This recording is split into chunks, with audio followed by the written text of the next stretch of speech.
सच्ची घटनाएं।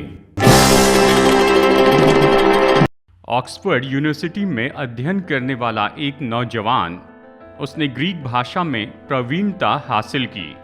उसने नए नियम का अध्ययन करना शुरू किया जो कि उस समय ग्रीक भाषा में उपलब्ध था। ग्रीक भाषा में नया नियम पढ़ते समय उसने केवल महान आत्मिक जागृति ही प्राप्त नहीं की, लेकिन आत्मा के उद्धार का भी अनुभव किया। उसने ये जाना कि ये सच में परमेश्वर का वचन है और उसने यही आशा रखी कि बाइबल की हर एक बातों को लोग जान पाए। और तब उसने नए नियम का इंग्लिश भाषा में अनुवाद करना शुरू किया।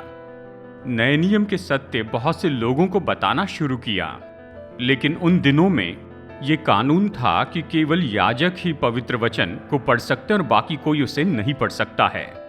उन दिनों में बच्चों को प्रभु की सिखाई हुई प्रार्थना और 10 आज्ञाएं सिखाने के कारण 7 लोगों को बांधकर जिंदा जलाया गया। कुछ भी हो, साहस रखने वाले विलियम टिंडेल अनुवाद के अपने इस काम में बने रहे। उन्होंने नए नियम के बहुत से भागों को प्रिंट करके लोगों को बांटना शुरू किया। जब उन दिनों के धार्मिक अगुवों ने ये जाना, उन्होंने विलियम टिंडेल से बदला लेने के लिए उन्हें 15 महीनों तक जेल में रखा, लेकिन फिर भी विलियम टिंडेल अनुवाद के अपने काम में बने रहे।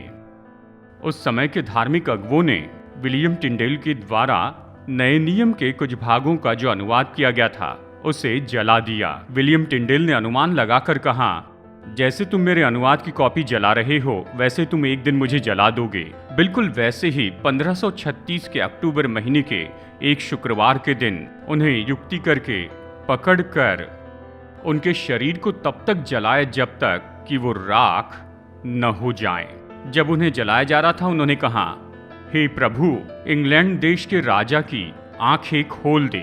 इस तरह प्रार्थना की। मसीह यीशु के लिए वो लहू के गवाह होकर मर गए और जैसे उन्होंने प्रार्थना की थी, उनकी मृत्यु के कुछ ही साल के बाद इंग्लैंड देश के सभी लोगों के लिए पवित्र बाइबल वहां पर उपलब्ध कराई गई। मसीह का इनकार करने के बजाय मसीह के लिए मरना बड़ा सौभाग्य है, ऐसे कहने वाले विलियम टिंडेल के साहसी कामों को देखिए।